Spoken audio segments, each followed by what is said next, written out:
Welcome back to Kimchi Rednecks. We are in the kitchen. And we're still fixing Mexican food. So part of another video that we're doing prep work for a different recipe. So what we're doing today is Pico de Gallo. Pico de Gallo.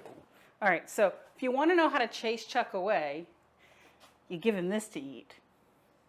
Okay, he's not a huge fan of cilantro. However, because we are making dinner for friends and I also like cilantro, he has decided that he will put some cilantro in our Pico de Gallo. We're gonna be picky. We got to feel it out. We got to feel out how much is enough without overwhelming him. I'm one of those people that thinks cilantro tastes like dish soap. So yeah. All right, so because it is not tomato season, we do not have 2 medium-sized tomatoes. However, what I love about this cookbook is Trejo gives you tips. And his tip says if you can't get those lush, beautiful tomatoes like they have in California, and we're in Korea and it's winter, so not doing that, he said to go for cherry-sized tomatoes. Now, these are a little bit bigger than cherry tomatoes, but this is going to work. That's about 12 to 14 tomatoes. we're guessing about 6 of these will make one large vine ripe or one medium vine ripe tomato. I've already diced up what we're using, but you have half of a red onion and half of a white onion. He does recommend using both because they both have different flavors. I pre-sliced that so that Chuck can dice it. So, work smarter, not harder. We have cilantro. We don't have fresh lime right now, so we're going to use lime juice from this, unfortunately. Olive oil. We're actually using olive oil from Crete. We're going to use Crete olive oil for a Mexican recipe from a LA restaurant in Korea. But he did have a falafel recipe in here that we're going to have to try at some point. So Mexalawful. yeah, we're interested in that. And then we've got sea salt.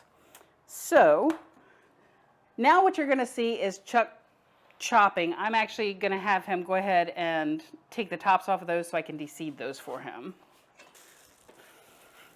So what am I doing with these? You are dicing them. You're dicing everything. Okay. While he dices, I'm going to add 2 tablespoons of lime because the internet tells me that's about the juice of 1 lime.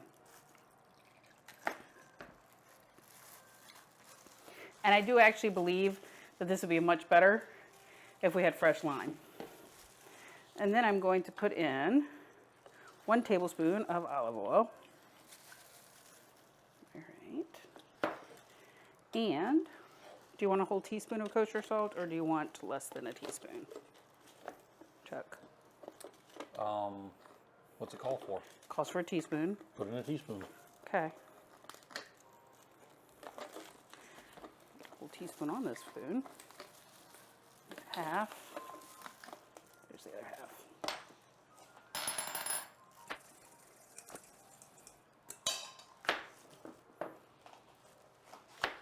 Try not to get the plastic from my gloves caught in here. Good plan. I feel like I picked the biggest jalapenos that we had for this.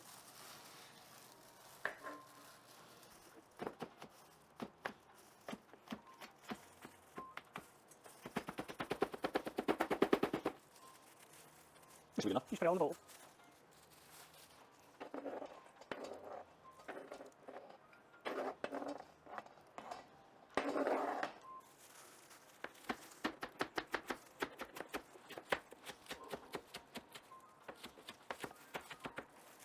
So the main thing you want when you're doing a pico is you want your dicing to be relatively even, so you want all your things very similar in size.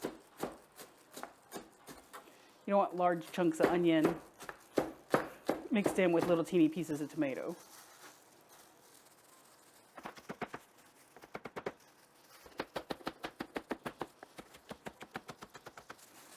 So you will notice when you chop like that, some of your oddball large ones will run to the side. I can't see. Are you crying? No, just my eyes are burning. Was it the jalapeno or the onions that got you? They were a little burny after the jalapeno. The onions are getting me though.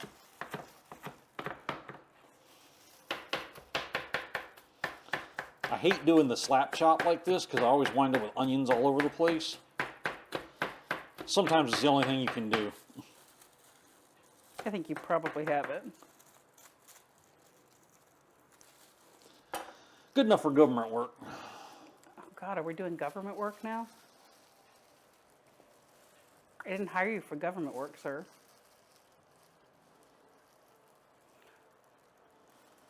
That is a lot of onion It for is that bowl. It is a lot of onion. I'm actually thinking we might want some more tomato. Well, we haven't chopped the tomato yet. I so. know, that's why I'm waiting.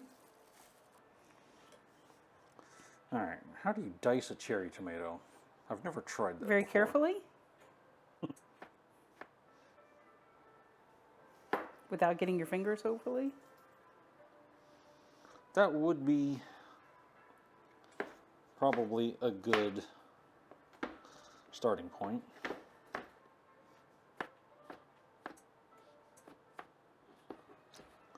All right, tomatoes are hard to chop. Well, tomatoes in general are always hard to chop, so that tracks. Well, 11 more of these, and we'll be right back. Yes. So I'm gonna put a quick little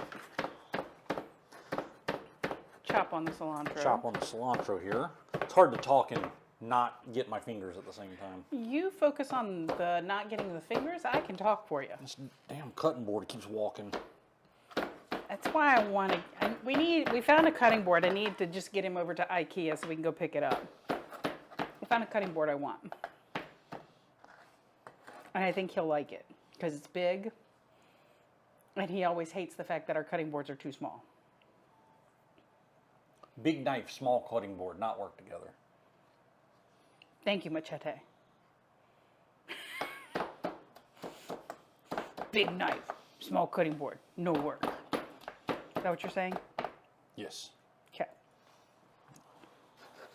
All right, so let's add, this is what, okay, you went all in, okay. I'm surprised, I didn't think you were going to go that far.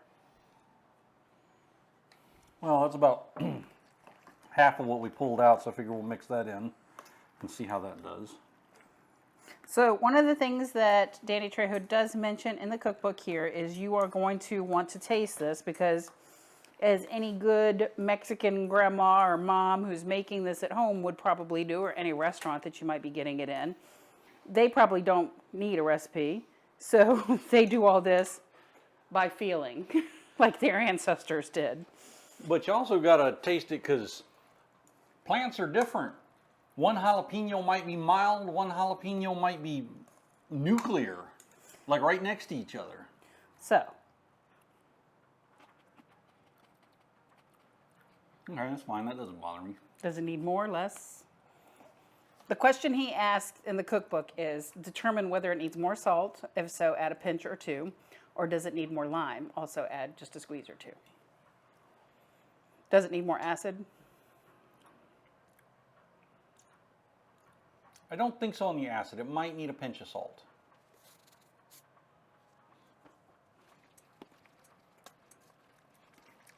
But that's right about at the point with the Cilantro before it gets soapy. cilantro where I can taste it in the background, but it's not impinging on the... I think that's good.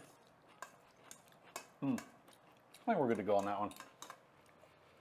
All right, so this is going to be really fabulous on our barbacoa tacos.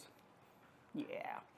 We're also making other recipes, which, so if you see us in these outfits, We're doing several videos back to back. we're doing a lot of prep work, and therefore it isn't that I don't do laundry in this house, because God knows I spend a lot of time in the laundry room, don't I? It's our favorite room. Seriously.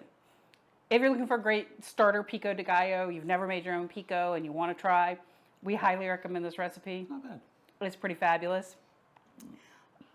If you want to add more cilantro, obviously you can.